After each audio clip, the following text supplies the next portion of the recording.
सत्यशील हमेशा इसी ताक में रहता कि किसी तरह राजा से मिला जाए। एक दिन राजा की सवारी जा रही थी।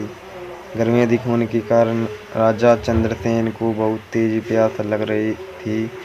बहुत खोजने पर भी उन्हें पानी नहीं मिलता। ऐसा लगता है मानो प्यास में जान ही निकल जाएगी। तभी उन्हें मार्ग में खड़ा एक युवक दिखाई देता है। वह कोई और न सत्यशील ही रहता है, जो जानबूझकर पहले से राजा के मार्ग पर मौजूद रहता है। उसे देख राजा उसने पानी मांगते हैं। सत्यशील फौरन राजा की प्यास बुझा देता है और साथ ही खाने के लिए उन्हें फल देता है। चंद्रसेन सत्यशील से प्रसन्न होते हुए पूछते हैं कि वह उनके लिए क्या कर सकते हैं। सत्यशील मौका देखते देख अपने लिए नौकरी मांग लेता है। राजा चंद्रसेन उसे काम दे देते हैं और कहते हैं कि वो उनका उपहार याद रखे। धीरे धीरे सत्यशील राजा का करीबी बन जाता है। एक दिन उससे कहते हैं कि हमारे नगर में काफ़ी बेरोजगारी है और पास में एक टापू काफ़ी हरा भरा है। अगर उस टापू पर जाकर खोज की जाए तो हो सकता है हमारे नगर के लोगों के लिए वहाँ कोई अवसर निकल आए। सत्यशील तुरंत खोजबीन करने का बीड़ा उठा लेता है और राजा चंद्रसेन एक नाव और कुछ सहयोगी प्राप्त करके समुद्र से टापू की ओर निकल जाता है।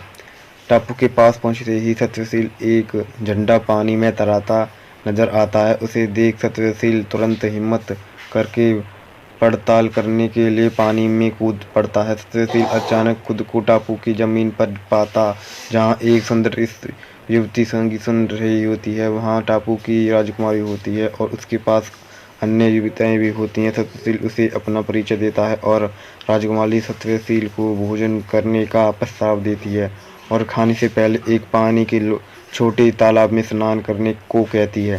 सत्यशील जैसे ही पानी में नहाने जाता है, वह खुद को श्रमलिपि के महल में राजा चंद्रसेन के पास पाता है और इस चमत्कार को देख चंद्रसेन भी चकित रह जाते हैं। चंद्रसेन खुद पर इस रहस्यमय जगह पर जाने का फैसला कर लेते हैं और वहां जाकर उस टापू को जीत भी लेते हैं। उस टापू की राजकुमारी विजेता चंद्रसेन को उस टापू का राजा घोषित करती है। जीत की खुशी में राजा चंद्रसेन उस राजकुमारी से सत्यशील का विवाह करने का आदेश देते हैं और उस क्षेत्र की रक्षा और प्रतिनिधित्व का भार सत्यशील को सौंप देते हैं। इस तरह चंद्रसेन सत्यशील के उपकार का बदला चुका देते हैं।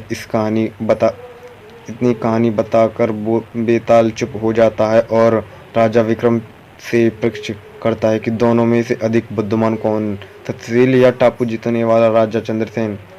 राजा विक्रम तुरंत उत्तर देते हैं कि सत्यशील अधिक बहादुर था, क्योंकि जब टापू के पास उसने पानी में झंडा देखकर छलांग लगाई तब राजा विक्रम तुरंत उत्तर देते हुए कि सत्यशील अधिक बहादुर था, क्योंकि जब टापू के पास उसने पानी में झंडा देखकर छलांग लगाई तब वह वहाँ की स्थिति अनजान था। वहाँ मौत का खतरा भी हो सकता था, पर राजा चंद्रसेन को पूरी बात जानता था और वह सेना की मदद से जीत हासिल कर पाया। इसलिए सत्यशील अधिक बहादुर था।